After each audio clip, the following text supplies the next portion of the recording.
Got blacks, cat boys, slime girls, snake folk, cave elves, and bird girls on top of dwarves and demon girls. Trans men, and of course, I have the gay. I mean, to be fair, Ludo is pansexual, Parathon is the gay man. Hence why Ludo's getting his back blown out. Whether you're straight or a lover of the liddies, there is something to be found in my mangas. Because at the heart of it, I am a world builder. And I firmly believe that stories should have quality world building. Which is why I hate 90% of isekais. Like when you read my mangas, you should feel like you're actually ingrained in the world. It should make you want to ask questions. It should feel lived in. It should feel like a real breathing world filled with all sorts of creatures and people. People often ask me, why is the mating manual important? What could this thing contribute to the world of my mangas? The reason is simply this, is because biology impacts society. Society impacts the individual, which in this case would be our main characters. And individuals impact history. Like right now in the mating manual, I'm working on the Darkling race.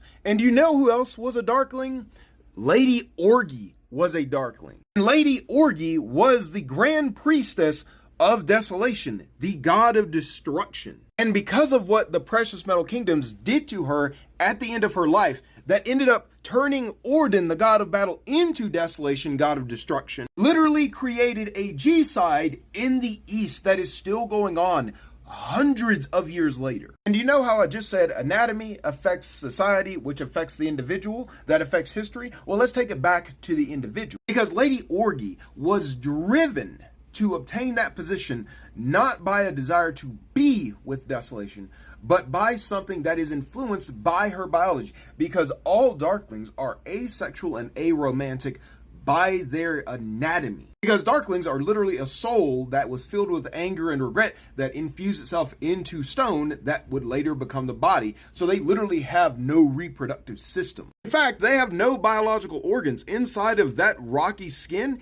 is just light. I mean, to be fair, in the mating manual, it's actually called Solari. But because of these anatomy features, they are incredibly isolationist creatures. And they have no desire to have personal connections unless it is driven, instead of by sexuality and attraction, by curiosity. At the beginning of everything, Lady Orgy's drive to find out more about the gods ended up pushing her to becoming in a position where she would become a grand priestess and have influence over the god of battle that would later become the god of destruction. So I say all that to say that I do my best to represent every demographic of people based on what would make sense in this world. And while I do make an effort to represent most people,